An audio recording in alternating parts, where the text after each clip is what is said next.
sommes aujourd'hui avec Raphaël, qui est membre de l'association du STUC en tant que professionnel, et qui va nous présenter le STUC, donc, qui est monnaie locale et complémentaire à l'euro, et qui va nous expliquer en quoi consiste cette monnaie et les modes de fonctionnement. Donc Raphaël, donc c'est tout nouveau cette monnaie locale ici sur Strasbourg? Alors, c'est pas précisément nouveau en France, c'est nouveau pour Strasbourg parce qu'à ma connaissance, il n'y a jamais vraiment eu de monnaie locale sur le périmètre de Strasbourg. En revanche, c'est pas nouveau en France parce qu'il en existe déjà au moins une trentaine en circulation et encore au moins une trentaine à l'étude.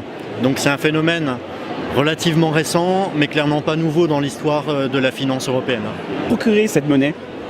Alors cette monnaie, les usagers vont pouvoir en obtenir dans les bureaux de change. On a des commerçants du réseau qui nous rendent ce service de faire bureau de change pour nos citoyens. Donc en échange de vos euros, on vous change des STUC sous réserve que vous soyez membre de l'association. Elle circule, alors monnaie locale, donc on s'est donné un périmètre. Aujourd'hui, la monnaie locale de Strasbourg a un périmètre de 50 km autour de Strasbourg. Ça représente grosso modo le département du Bas-Rhin, donc c'est pas restreint au bassin économique purement de Strasbourg. On a aujourd'hui des professionnels un petit peu sur tout le Bas-Rhin, effectivement, et il y a un axe de développement en réflexion pour l'Allemagne, sous les 50 km également, mais qui n'est pas encore aujourd'hui dans l'opérationnel. Quel est l'intérêt d'accepter le STUC pour un professionnel ou l'utiliser pour un particulier? Oui, alors le STUC c'est un outil monétaire, c'est une monnaie, voilà, c'est une monnaie même réelle, hein, c'est une monnaie papier.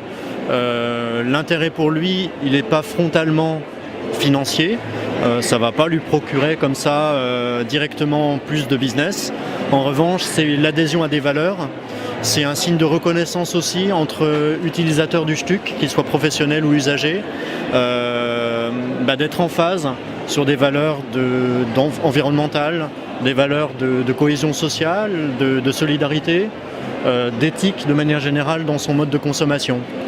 On est de plus en plus conscient, les personnes sont quand même curieuses maintenant de savoir d'où viennent les produits qu'ils achètent et la conscience de l'importance de la manière de faire ses achats, on souhaite la symboliser avec le STUC en achetant des produits ou des services auprès d'acteurs indépendants, souvent d'envergure familiale, qui eux-mêmes ont une activité locale et donc procurent de la richesse à un bassin économique comme le nôtre.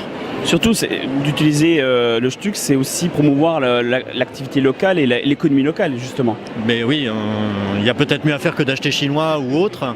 Et le STUC, c'est une manière de valoriser les talents d'ici, qui sont très qualitatifs et qui ont aussi besoin d'être rémunérés correctement. Et à quoi ressemble le STUC, justement?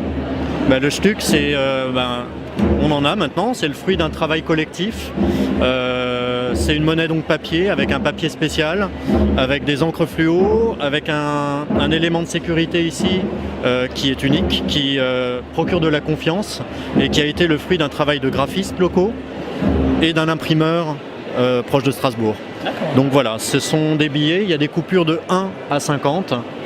Qui valent donc de un équivalent euro à 50 euros. Voilà. Okay. Merci pour cette interview et en espérant que cette monnaie va se développer, se déployer, va se développer comme toutes les autres monnaies locales et qu'on verra pas mal de commerçants et de particuliers utiliser ce mode de paiement. Voilà. Merci beaucoup. Pour l'invitation.